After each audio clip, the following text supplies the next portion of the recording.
Sorry if the audio is a little bad on this one.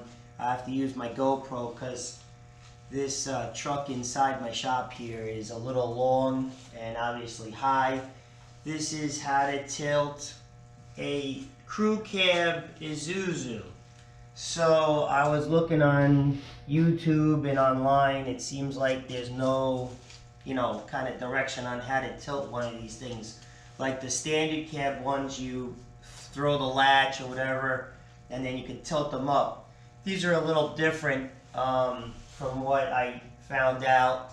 So it's pretty simple, it's straightforward. The only problem is if you do not have an electric body dump truck or maybe even a PTO'd dump truck body that can assist lifting this cab up, you're going to have to figure out some way of getting this cab up because it's not spring assist and it doesn't have a jack or anything hydraulically to lift this up. So you have to do it manually, either with a crane or a body like I did here by these steel cables. I have one on either side.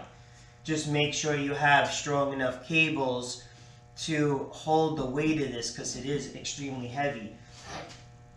Before you start working under this thing, make sure you prop this correctly, because if these steel cables break or whatever else you have breaks, you're going to get squashed.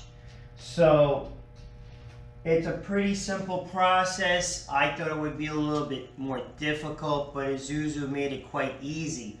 So let me bring you in, I'll show you the different spots, and that's pretty much it. So guys, when you find your cab here and it's down on the frame here, you're going to have your 4 points that it's going to be connected to. One is going to be here. You're going to have this corresponding bolt that goes through this hole. You're going to have these two here. You're going to have the nut. You're going to have 2 nuts and your washers. This rubber piece here, this is going to be sitting down in this cup. This is going to be your underside here. What you're going to do is you're going to have 2 nuts. You're going to break the 2 nuts apart by holding one and breaking the other one free. Take them off and then take the rubber and this washer and put them to the side, and then that's pretty much it. You could see the one sitting right there. That one's actually stuck to the cup, so I left it, and then that's the bolt right there. And then this one, the rubber got stuck to the cab, so I left it. Your second spot that you're going to be tackling is this one here. Now, they did a pretty ingenious thing by this is kind of pressed on, it seems like, so it's not going to move. This nut here goes through the body right in here. Now, up inside the cab, you're going to find a little plate, plastic plate behind the plastic carpet, you want to say. Once you pull that off, you're going to find the nut here that's going through this plate. You're going to, again, break it loose, put it to the side, and then that's pretty much it. You have the 4 locations. You have 2 here, and then 2 on corresponding on the driver's side. 2 on the passenger, 2 on the driver. And then you can open the doors. You don't have to disconnect anything else. This is the little access panel. You have one on either side. And then this is what it looks like here.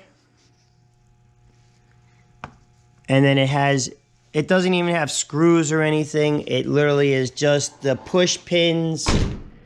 The push pins, I cut them off because they didn't seem like they wanted to come off. So I just cut them off. I'll get some new ones and put them back on there. So there's nothing else to move or disconnect. The front pivots on the normal on the normal hinge, just like the regular cab overs. That big bar right there in the front, everything pivots on that, so you don't have to disconnect anything. Now, the one thing you do have to be careful of, if you have some type of vehicle, a truck with an accessory on it, like the dump body, hydraulic, or something. Sometimes the different companies that install your body on dump body, box body, refrigerator body, they won't remember that, hey, I have to tilt this cab. So they'll wire it up and not give you enough slack. So just double check to make sure that they gave you enough slack to, in fact, tilt your body. Because as you start tilting your body, more than likely you're going to use something that's quite strong to lift this cab, and then you're going to damage the hydraulic lines, the electric cables, whatever else is going up inside the cab.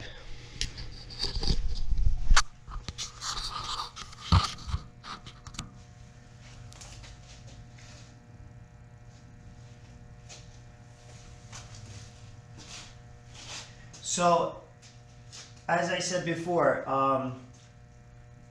when after a year after we got this truck, we were having problems with the dump body. So I found that, in fact, the body company ran the electric line from the box, the electric battery there, up the frame here, then right about the shock area here, ran it up to the body. From there, went to the switch, on and off switch, down to the driver's side, all the way down to the back of the frame, crossed the frame, came back up the frame, back to the body, making a big loop, and then crossing over into where the pump is. Way too much cable. And not only that, but like I said, they came up right about the middle of the body, so I wasn't able to tilt the body. So I cut all that out, I disconnected it. As you can see right here, this is one of the last cables I have to disconnect. It's just been sitting there. I just ran the positive lead right to the, basically from the battery here, over the frame, and then to the motor. Why over the frame? Because I didn't want to go under, because anything hitting the frame. And also we have the spacers there, so it's got plenty of distance. The frame of the body's not going to hit it. And then I ran the off switch right over here by the battery. So that's it on how to tilt this cab. But like I said before, don't be fooled. This cab is very heavy. Make sure you get the correct things, cables or what have you, chains, to lift this body up. Because if you don't do it and you're in the mid tilt of this cab and they snap, it's going to create a big problem. So just make sure you get something strong enough to tilt this cab up. So thanks for watching this video. Subscribe, like, comments, please, and I'll see you in the next video.